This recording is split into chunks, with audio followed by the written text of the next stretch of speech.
Hello, this talk is about education in the Children's Emergency Department. It is aimed at ST4 Plus and the other registrars. If you are an FY2, CT3 or a trust grade, if you just have a look at the other presentation, that will be more useful for you. The aim of this talk is to show you how to get the best out of our education system in the ED. It's one that we're quite proud of and we really want you to make the most of it. It's based on our joint curriculum from the RChem and the RCPCH. And there's a blended learning approach with a face-to-face learning, shop floor and experiential. So what we mean by that is obviously when you're doing stuff, you do learn from it. There's online and interactive content and of course simulation. The way it's worked out is obviously the curriculum provides us with different topics and different subsections, and we work out a teaching programme that will aim to cover all of those over a 2-year period. The main components of it are the shop floor teaching, PEM teaching, so your specific subspecialty teaching, which should be aimed at your level, the paediatric simulation training, and obviously EM3 PEM website, the critically careful forum, competency shifts, and SAC. Obviously, there's also support for regional teaching, so both adult and paediatric registrars will also have regional teaching on top of this. Study leave, please use it. And there may or may not be annual PEM training days. That is slightly out of our hands at the moment. And we have CBD clinics. So in terms of the teaching programme, there's a regular slot Tuesdays at 1. It's remotely hosted. Trainees have been using Zoom, but you are welcome to use Teams. It's supervised by an allocated consultant and you will be allocated topics. You can do it how you want it, but we would ask that anything you produce, you put on Slack so that anybody who can't attend can see it later. To get the best from it, it's wise to contact your consultant well in advance.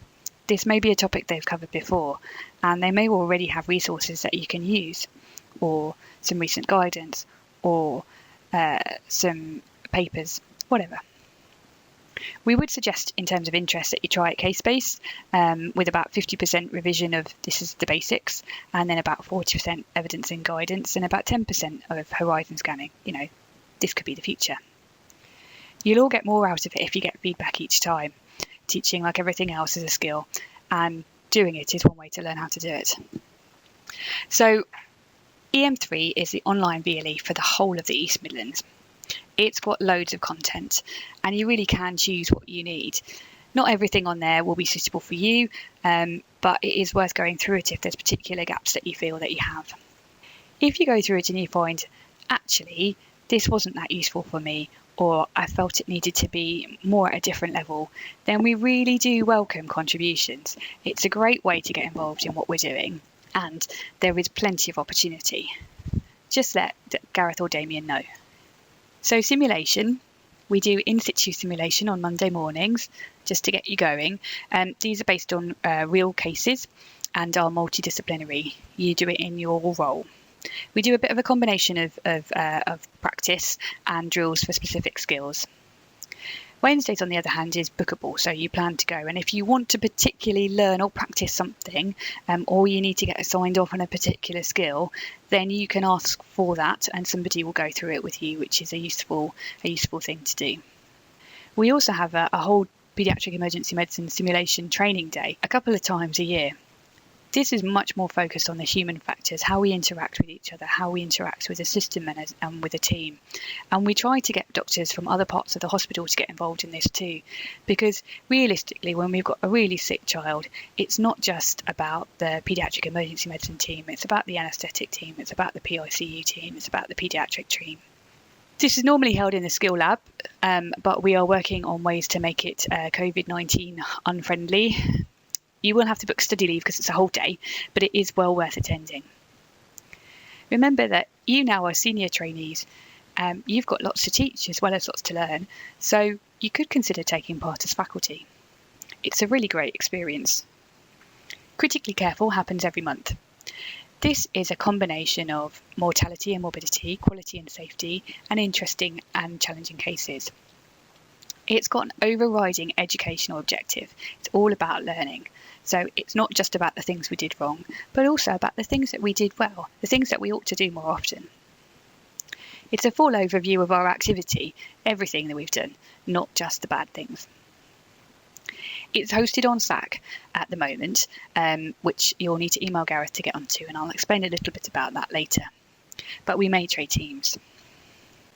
So administrative and other stuff that you need to do. Right. So this is your time to train as a consultant, and there will be specific skills that you feel you need to get in order to be ready.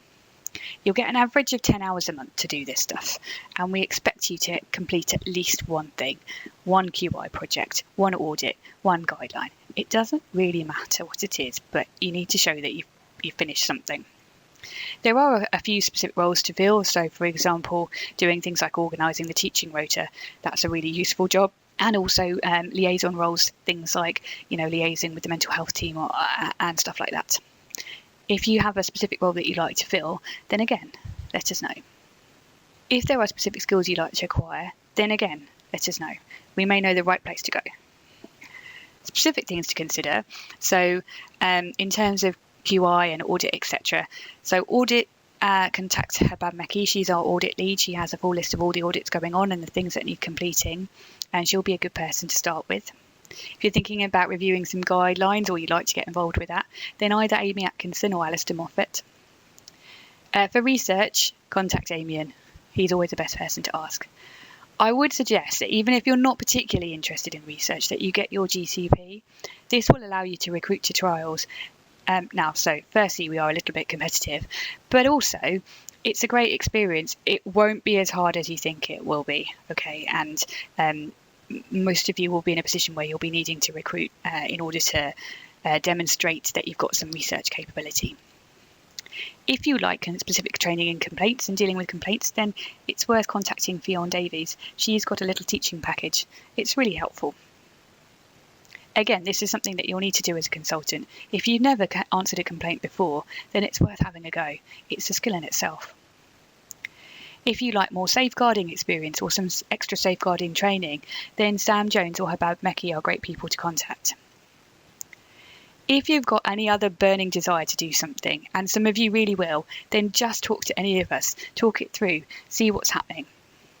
We really are interested in improving.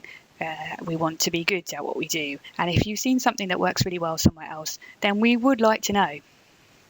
We have a Paediatric Consultant of the Week every single week, so if you've not got anything and you want to find something, then they're the best person to start with. So there are a few things that you need to do because they're mandated by your college, and you'll have a supervisor to support you with this. Please book your meetings early, email them and set a date. We'd aim for you to have one at the beginning, one in the middle and one at the end. We also have bookable workplace-based assessments on EM3. So for those of you unfamiliar with ESDs, you can book them. They are an in-depth assessment of your leadership skills that you get detailed feedback from at the time on your leadership skills, and that's a really useful learning experience. You can also book CBD clinics, so you can book up to 30 minutes off shift to do that. You can also book to do mini courses, which again you can do during as part of your shift for half an hour, or you can book up to an hour if you're not on shift. You will be expected to do a multi-source feedback and also a portfolio review. But please note, this is about your training. It is a little one driving here. You get to decide what direction this goes. You know where you've been, you know where you want to go, and we know you all have different needs to get there. However, we don't know what your specific ones are unless you tell us. So please sit down with your supervisor, have a chat, work out what you need to do, and we'll support you with this. This is your training, and we are just a support team. Of course, we're always looking to improve here, so if you've got comments and suggestions, then email Gareth or myself. You will need to email Gareth to get put on Slack. Slack is a platform that we're using for education. So essentially, we put educational content on there and invite people to comment and chat about it. And we've had really good feedback from trainees who've engaged with this. I would strongly recommend that you get involved. The more you get involved, the more you get out of it. We really look forward to working with you, and we'll see you on the shop floor.